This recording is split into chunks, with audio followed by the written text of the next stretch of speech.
part 2. All right, now where was I at? So, I was saying about it. What was I saying again? Yeah, the YouTube videos pretty much they give a good general idea of what it is, but this tool is powerful. And when I say powerful, I mean powerful because if you hook this up and you don't know what you're doing, you can mess up some stuff. I don't mean powerful as in you're going to come up to somebody on the side of the road, plug it in, and be able to fix their car and they're going to pull out. Or powerful as in you're going to be able to hook this up and diagnose anything wrong with any car. That's not going to happen. You have to know your way around the tool, and you're going to have to know your way around the car itself, depending on what you're working on. In and out, how it works, what it does, what it's supposed to do. How does it look when it's not working? That's another thing. Like, these tools I don't think they would be as effective for a non-running car. You walking around, you got a whole bunch of people with a bunch of hunks of junk sitting around the yard. This ain't gonna do nothing for you. You may be able to pull the last freeze frame data, or if you're good, you'll be able to get the car running long enough to look at some stuff real quick, but that ain't gonna tell you much.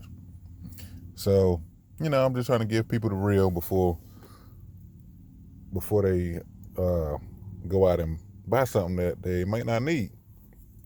A couple of the videos said, who's that guy? Scotty Kilmer. He said, the difference with scan tools, you have $200 scan tools, 300, 4, 5, 6, 7, 8, 9, 10, 11, 12. It ain't a big difference in all of them. The higher you get, you may be able to do one or two more things the other one can't. That's across the board. That's true. I hooked this up to my friend at work. He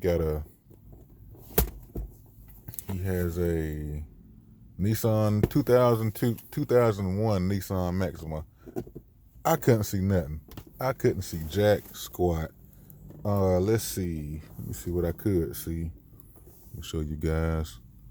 It is an awesome little tablet, though. I like it. Glad I got it. Go to profile. Go to my report. Oh, it took me a while too. The first time I got it, I knew I was recording things and couldn't see nothing because I couldn't figure out how to get to them. This is the first one. All right, I'm gonna show y'all. It's 2002 Nissan. This is more on the lines of what I'm talking about. This is all I had to work with. Absolute pressure, air conditioning, ambient temp, battery, crankshaft position sensor, closed throttle position, signal, coolant temp, EGR temp, engine speed, evap pressure, O2 sensors, mass airflow, start signal. That's it. How you gonna die? Only thing I had to look at was his O2 sensors. And we all know how misleading that could be. Schongdinger's, whatever his name is, went around the dam, went around his butt looking at those O2 sensors. He had like a 8 series, the 8 video series about that. What did he call it? The diagnosis from heck or something like that. I watched that. That was real good. But yeah. So now he could also, the guy that Carl was looking at, that I was so confident that I would be able to do something further than what he had already did. He had a little, one of the older square Harbor Freight scanners. He hooked it up. He can look at live data. He can look at short-term fuel trim, long-term fuel trim. He was able to see a lot more on that than I am able to see on this. It amazed me. I was like, okay, well, it is what it is. It is what it is. And I think, don't quote me on this, but I think this because this is enhanced. So, older cars may not be in their period. Then I didn't have a whole heck of a lot of time to be out there too. Like, I scanned it a couple of times at work, scanned it a couple of times at my friend's house. He had met me there one day. I was trying to get a VPS sensor light off for somebody, and I was like, man, I can't get nothing for you. So in a situation like that, you almost better. I ain't gonna say you better off guessing, but at this point, he is better off just troubleshooting it without a scanner. Well, this one anyway. I'm still gonna look at some of his stuff. I told him I'll look at it while I was off. That's another cool thing about it. You can go hook up to somebody's car, ride around, hit the screen record, boom, ride around for about 5 minutes. Select what you want to select, like I just did. Everything you can. I would just look at everything because you never know what you might need. And I have scanned his car a few times and either left out something or forgot something. So I just selected everything, hit record. And the cool thing is, one, is Bluetooth. That's crazy. Two, once you got it recorded on your tablet, you can look at this anytime. Like if you're somebody that has things to do and you just want to make this convenient for you, you go, you get the information, you download it, and you look at it when it's convenient for you. Now, I do like that. That was pretty cool. All the real mechanics say these graphs suck. I kind of believe them. I see what they mean now because, how can I explain it? It's not, it ain't like the Windows systems graphs. I don't really know the name. I forgot. Or hooking it up to a laptop. When you get it on the monitor, you can adjust the values and the speed and the time and everything. So this is basically, you're gonna get the same thing no matter what you're looking at. Yeah, the values will be different, voltages, pressures, stuff like that, but it's still gonna generally look the same. I think that will make it hard to diagnose unless you get used to it. You start seeing, okay, this one's bad. I think it's bad. I'm gonna change it out. One thing I have done was, the more stuff you hook up to and look at, this is one good thing about it. The more stuff you hook up to and look at, the more you will be able to tell how things are supposed to look. And another cool feature about it is they got a demo mode on here.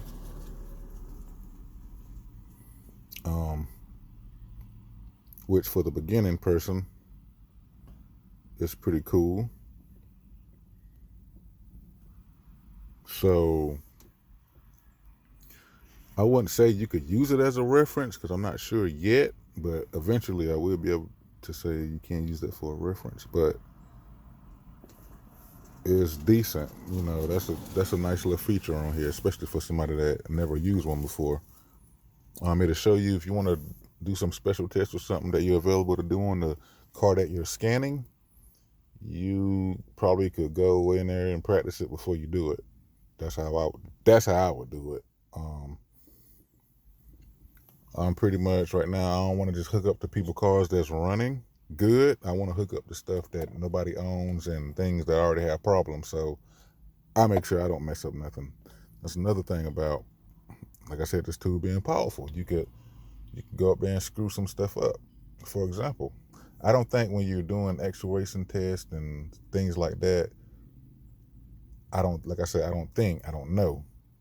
When I did a few this morning, and when you back out the screen, I want to say it sets back to regular like it was before you start messing with it. So, but I'm not sure. I don't know. Like once you get into the transmission stuff and immobilizer, you start messing with keys and doing this. If you cut it off in the middle of the thing, you're like, you never know, you might be stuck like Chuck.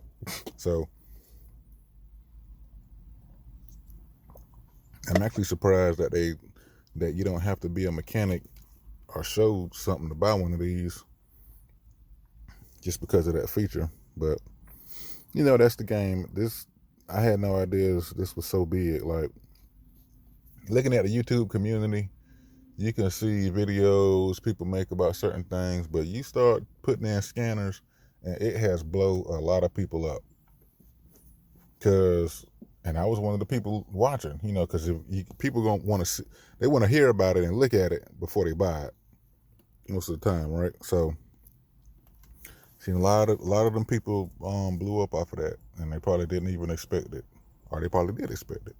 I don't know whether they know each other or not, but that was pretty cool. Another thing, once you grab you one, and if you're 2% or 98%er, it'll be good. I went ahead and ordered me a automotive diagnostic OBD2 1 and 2 book. That'll help me through this. So when I run up on abbreviations and values and stuff that I'm not sure how it's supposed to look, I start getting a better understanding of it now. But you can also use these. You're working on something, somebody got a book, use that as you're going through it. The thing is, this stuff takes time. It takes time. And I ain't even talking about fixing anything. I'm just talking about seeing what's wrong, seeing what's the matter. I had one guy at work told me, I was talking about him. He does race cars, and he's about to supercharge his Camaro, this, that, and the other. And he about to drop $9,000 on the supercharge kit with the programmer on it. And I asked him what kind of scanner he had. He said right now he don't really have nothing that does bi-directional control or immobilizing and things like that. And that surprised me. But this is a mechanic at a plant now, so he's very, very mechanically inclined. Like I said, you can work your way around looking at it if you're smart enough to you already got everything downloaded in your brain from studying and just working around that stuff. So some people don't need these scanners. And the more you hook this thing up, eventually you're gonna want to start charging people. Like if you get good, I really couldn't charge anybody right now. I don't think I probably could. It depends on how curious they are about what they got going on. But that's how I feel. I'm just like, you wanna learn about the tool. You wanna learn what it can do. So you're gonna give a couple of freebies, but after a while, I think it'll take off from you, and you're gonna be like, people gonna be like, hey man, can I hold your scanner? Hey, can you scan this for me? Can you scan that for me? When you know them, they go to the dealership, and they're gonna knock them across the head for about $100 in 2-3 hours worth of time. It might be a day or two before they even get to look at it. So I think you kind of can save people time that need it. Let's be real. Anybody with the money to take their car to the dealer to get it scanned probably ain't gonna let the average Joe with a scanner come look at it and then pay him something. So, but at the same time, convenience is I think you'll find the cheap people. I think there is a notch in there for scanning people's cars or whatever, and probably making a little something. Is it gonna pay for itself just by scanning? No. Will your knowledge pay for itself? Will your knowledge of what you own help you get this scanner paid for? Yes. What I mean is, if you're really good at diagnosing, troubleshooting, like really that's all I want to do. I don't even want to turn on wrenches unless I absolutely positively have to. Right now, I got 2 cars. They both under warranty. They get to acting up, I'm taking it to the shop. I'm gonna be able to see what's going on with it. So it's different now. You know what I mean? They ain't gonna be able to BS me. They can't BS me no more. I done took the BS out the picture. It's out the equation, because I might send them a diagnostic report before I even get there. But like I said, yeah, you're not gonna be want to go around hooking this thing up for free too much. What else? Okay, I touched on how long would it take before it pay for itself? I don't know. It depends. I had a little Actron scanner that I got from AutoZone back then, but probably 14, 15 years ago. To this day, still use it. That thing paid for itself like that same month. Matter of fact, I think I bought it when I had a problem. I think I had a Chevy S10, like a 98, 90, 2000, something like that. And I was, what happened? It wouldn't crank up. How did I get it to, some way I got it. I was coming home from work. I got it in the AutoZone parking lot. Couldn't get it to start. I think it was payday. I went in there, brought one of them scanners. It was like $100 and something. It might have been 80. I can't remember. Oh, here it is, right here. Looks like I got it. Here it is. This thing is old as dirt. If y'all know how much that was when it came out, y'all let me know. But that right there, that has showed me more cylinder misfires, fuel pump, ignition coil problems, anything. I don't want to call that basic, but a lot of general stuff. And you have to learn, like with scanners, it's a hit and miss with scanners. Some codes will lead you towards the direction or towards the area. Some of them throw you for a complete loop. Like you might get an O2 sensor code and your sensor's reading right. The code is just telling you that, hey, you too rich or too lean. That don't mean the sensor bad. Same thing like with that scanner. I think the first thing it told me was I had like an ignition coil module something. So I knew it was the ignition. That eliminated the gas, the fuel pump, because you know how when you ain't getting no spark or gas, they pretty much sound the same. So it ended up being the ignition module, the module that sent the spark to each of the wires or to the distributor coil. So if that don't work, nothing ain't getting any spark. So I replaced that and fired it up, and it fired right on up. And I was like, golly, now let me with a, so you think about just for that instance, okay? Car's breaking down. You on the way home. Had I not been able to fix it right then, everything was on the top. It probably took me, all of 20 minutes diagnosing it properly, 10 minutes putting it on, 30 minutes out of my time. The part might have been like $50 or $60. I forgot how much the scanner was. Let's just say another $50, $60. So I probably made it out of there spending $150. In 30 minutes worth of time. Let me would have took that to somewhere and couldn't drive it and had to get it towed. That would have been $100 off the rip. Diagnosis $100. Then they probably would have charged me at least $250, $300 to fix it. Depending on what kind of shop you take it to. So there you go. It won't take long. You get a couple of things like that. That's easy fixes, general, this, that, and the other. You could pay for yourself like that, quick, where you ain't out there all night guessing and back probing and asking people and thinking about it. Because I know it's stressful. That's why people like us buy these things, because it's stressful. We trying to minimize the stress. We don't want to be out there no longer than we have to see what's going on with something. But yeah, okay, y'all. I'll come back in a second. This video running about 20 minutes. So, thank y'all for listening. If you got any questions, or if you want to input on the scanner itself, I'm not a pro. You can tell me some good links, some good books, some good videos to watch. Let me know. I'll watch them. Drop your channel links down here. I'll subscribe to you. This, that, and the other. I'll be making a few of these videos. I'm gonna try to have a little catalog on little small things I do, because I know, like, a lot of times people like me, they just be looking for something to watch. So That's what I'm putting out there. Launch X431. Peace.